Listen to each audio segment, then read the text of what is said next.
Arkadaşlar hızlıca gelin arkadaşlar. Yürüyüşü başlatmadık şu anda.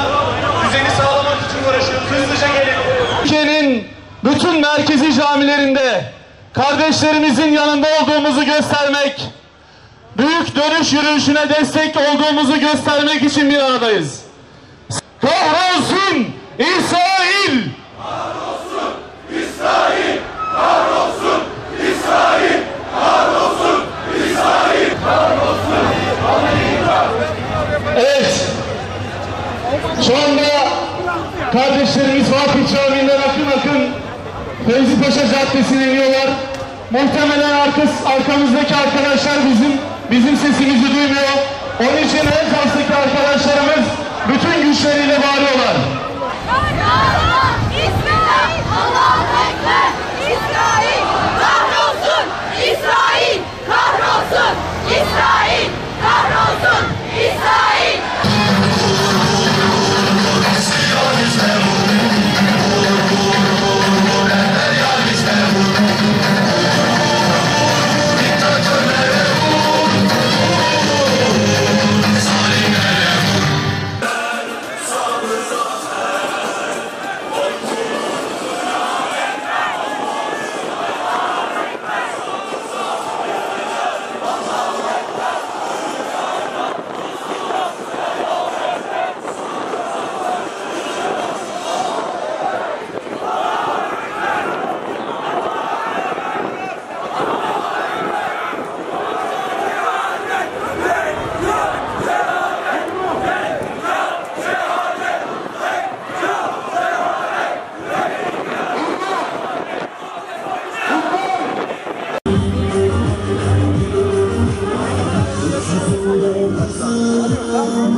Selam olsun Peygamberler diyarı, çocuk yürekli masum Kudüs'e.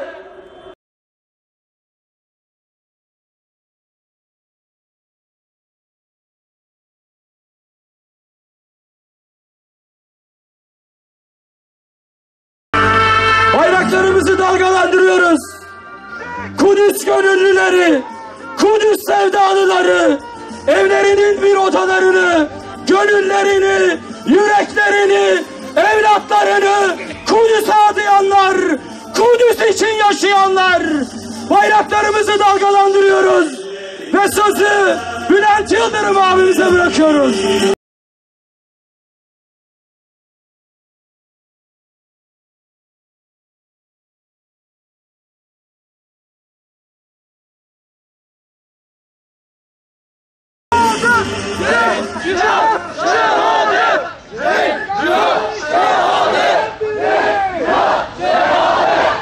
Selamünaleyküm. Değerli kardeşlerim, hepinize çok teşekkür ediyorum. Gazze'deki kardeşlerimizin bugün yapmış olduğu yürüyüşe İstanbul'dan ve Türkiye'nin bütün illerinden destek verdiniz. Allah hepinizden razı olsun. Bugün Cuma ve yürüyüş oldu. O yürüyüşten henüz daha haber alamadık. Neler yaşandı? Ama pazartesi günü küçük şeytan Trump Kudüs'teki zalim, katil, emperyalist ve alçak Amerika Büyükelçiliğinin açılışını yapacakmış.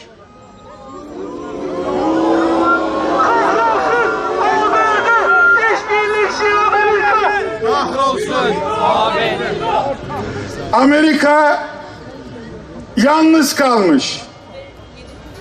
İster yalnız kalsın, ister dünyayı arkasına alsın.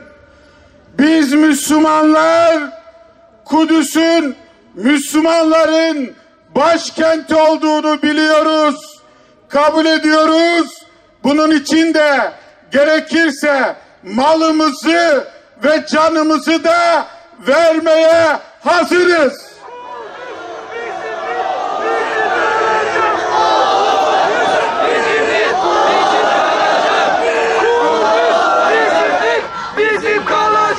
Şimdi pazartesi günü bu açılışı yapacak. Salı günü ne olacak? Salı günü de Gazze'deki kardeşleriniz sınırı aşarak yürüyecekler. O duvarları yıkacaklar. İsrail ne diyor? Ben de ateş ederim, kadın, çocuk demeden sizi öldürürüm diyor.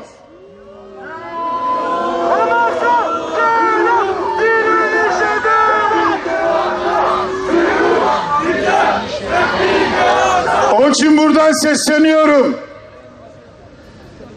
Bakın Mavi Marmara Anlaşması oldu ama hala Gazze'deki abluka ve ambargo kalkmadı. İsrail sözünde durmadı. İsrail yalancıdır. İsrail zalimdir. İsrail katildir. Onlar Gazze'yi ölüme mahkum ettiği için bugün insanlar abluka ve ambargo kalksın diye salı günü yürüyüş yapacaklar ve belki de onlarca şehit verecekler. Şu ana kadar 60'a yakın şehit var. 7.000 civarında da yaralı var. Peki bize düşen nedir? Bize düşen şudur. 10 yıl önce bir one minute dedik. Allah razı olsun. Fakat 10 yıl geçti. Türkiye güçlendi. Zulme karşı önce dilimizle karşı çıktık. One minute dedik. Gerekirse sıra elimizle müdahale etme zamanıdır.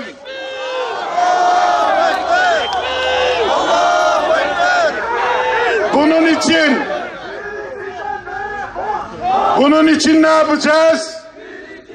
Öncelikle bu Mavi Marmara Anlaşması'nın mecliste tekrar iptal edilmesini istiyoruz.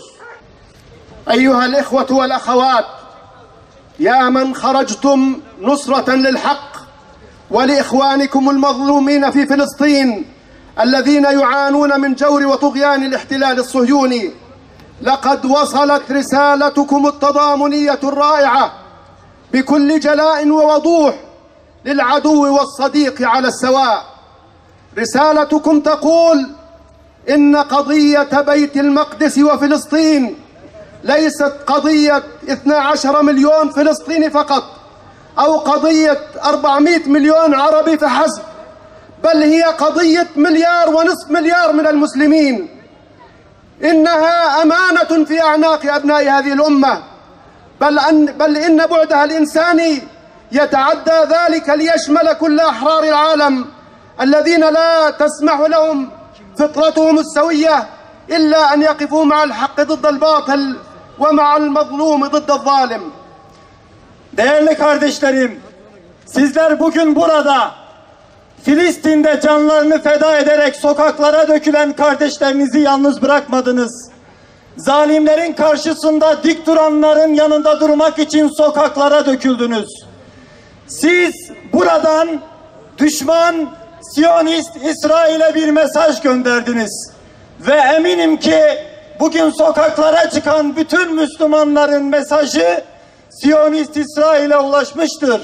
Sizin mesajınız şudur: Filistin ve Beytül Makdis davası sadece 12 bin Filistinlinin davası değil, sadece 400 milyon Arap'ın davası değil, Filistin davası 1.7 milyar Müslümanın davasıdır.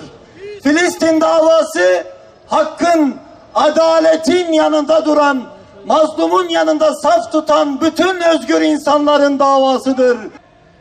Kardeşler, Siyonistler silahlarıyla, hapishaneleriyle, işkenceleriyle 100 yıldır kesintisiz bir şekilde Filistin topraklarını işgal ederken ve her türlü zulmü icra ederken bizi bir yandan fiziken yenmeyi ama diğer yandan da bütün dünyaya şu mesajı vermeye çalışıyorlar. Diyorlar ki biz güçlüyüz ve siz zayıfsınız. Asla bizi yenemezsiniz. Dolayısıyla teslim olun diyorlar.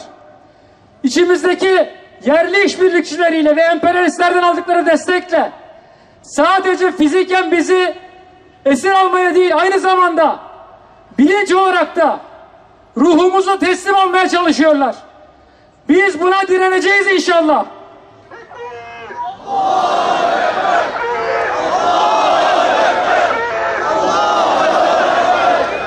Kardeşler, 70 yıldır kesintisiz bir şekilde, hatta Birinci Dünya Savaşı'ndan sonra, yani yaklaşık bir asırdır devam eden bu işgal karşısında şunu hatırlatmak isterim. Bakın, bu süreçte birçok nesil geçti. Ama Rabbimize hamdolsun ki Filistin halkı direnişten asla vazgeçmedi. Asla yılmadı, asla teslim olmadı. Ve asla teslim olmayacak inşallah. Birçok konuda farklı düşünsek de Kudüs sevdası bizi bir araya getiriyor, bizi ümmet kılıyor. Yeryüzünün en